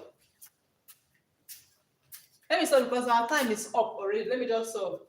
A force of 100 Newton is used to kick a football of mass 0.8 kilogram. Find the velocity with which the ball moves if it takes 0.8 seconds to be kicked. Now the first thing you should consider is this: a football, before you kick a football, it must be on its state of rest. Okay, so that means the initial velocity of the football as of that time is equals to 0. So by stating our parameters, we say that F is equals to 100 Newton. Now the mass M is given as 0.8 kilogram. Okay, then the initial velocity is equals to 0. Then we are looking for final velocity V. Okay, and time is given as 0.8 seconds. Now we are using the equation, the Newton's second law, which says that F is equals to mv minus mu divided by t, right? What is my F? My F is what? 100 is equals to, my mass is 0.8 v, right? Okay, minus, what is my mass? I have 0.8 times u is what? 0. Then I divide by what? 0.8. Okay, so going by that, I will say that this is 100 is equals to 0.8 v, right? 0.8 times 0, it becomes 0. So I will just divide by 0.8, right? If I divide by 0.8 and I'm looking for v, this will cancel this.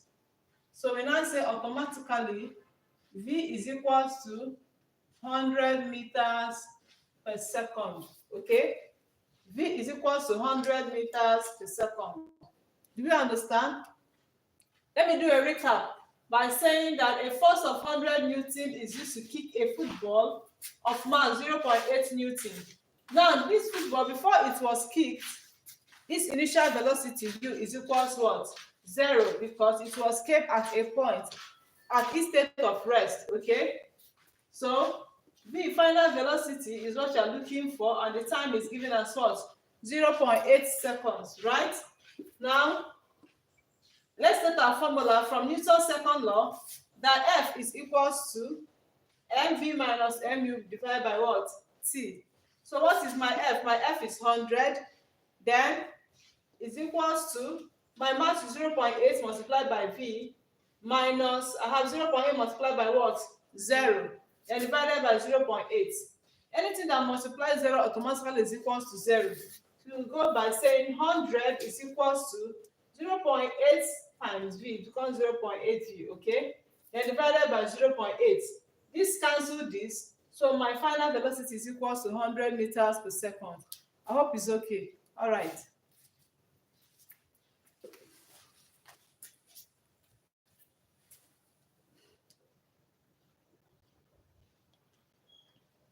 Okay, you say how is initial velocity equals 0? You're looking at a football. Now if you want to kick a football, the football will be kept at a place without it being moving or moving from one point to another.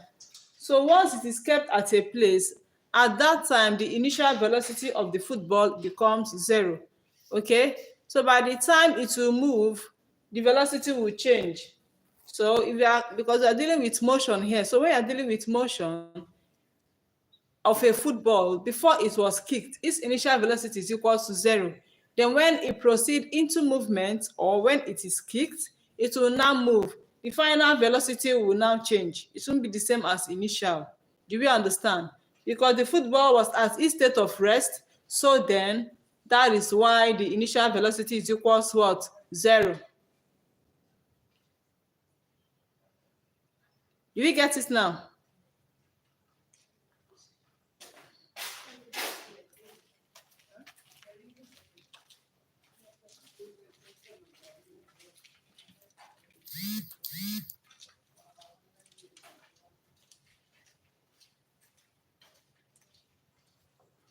All right. Okay, I gave you an assignment that I'm going to solve. I promise to solve today. Dimpa should explain for you. I've just finished explaining what I just explained now. You still do not get it? Because our time is up, I want to end the class. I promised to do the assignment today, but I'm going to leave it on the last day of our lesson, which will be on Saturday.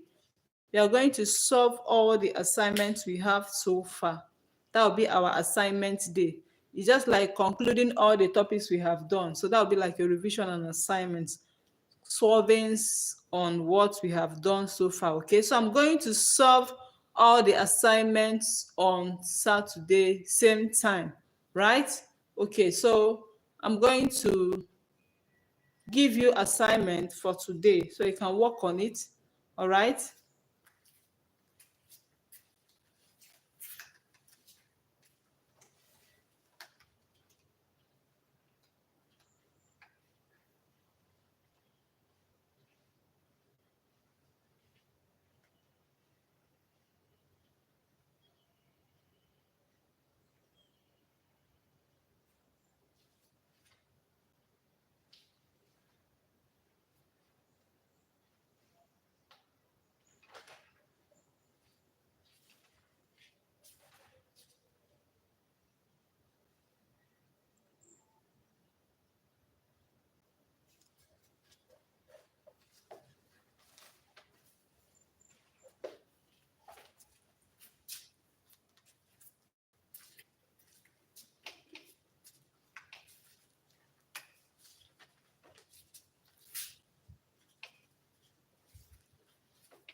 Okay, copy down your assignments, okay?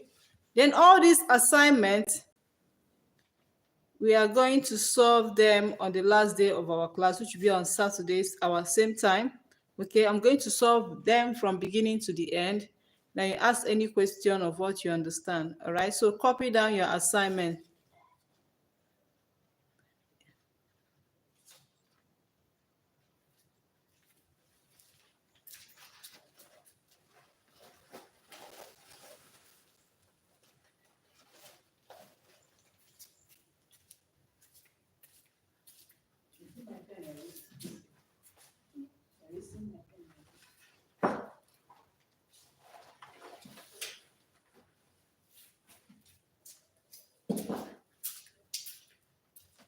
Are we done writing?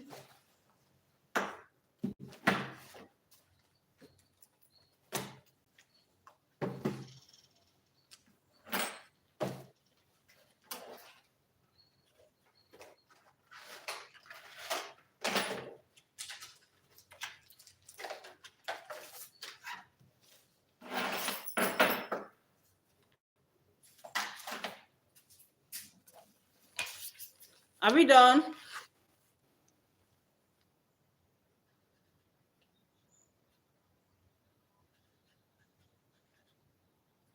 You're welcome. Just copy your assignment so we can end the class. See you tomorrow, same time.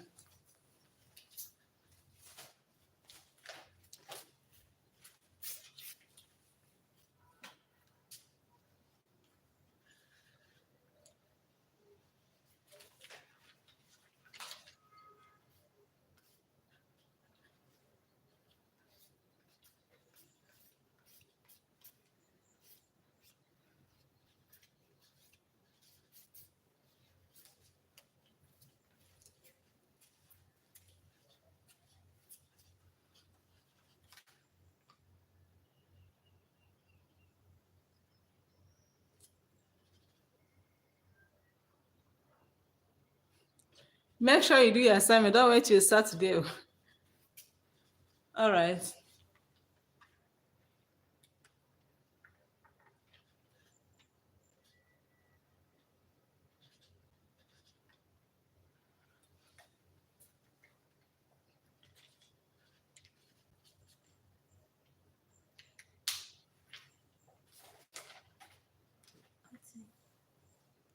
I'm going to ask you for the answers on Saturday. We're going to solve them one after the other.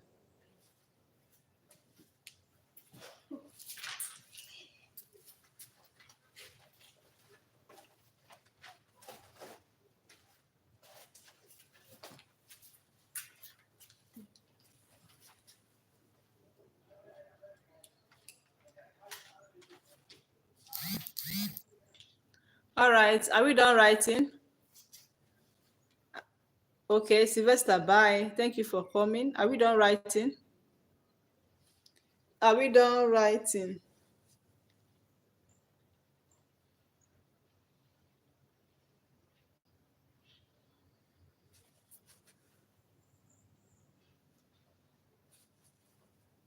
Are you done writing the assignment?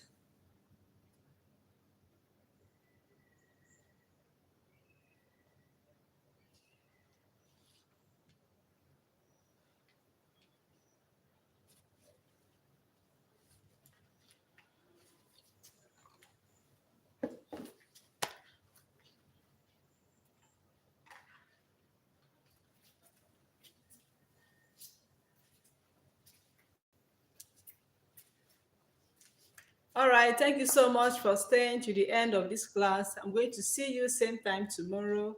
And make sure you do your assignment. Physics is actually an interesting subject. The more you solve, the more you learn physics better. See you in my next class. Bye.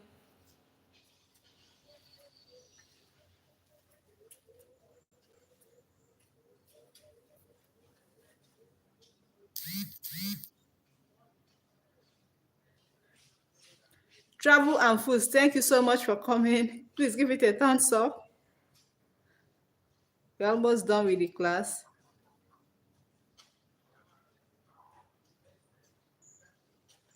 All right. I'm going to end it now. I will see you tomorrow next time. Bye for now.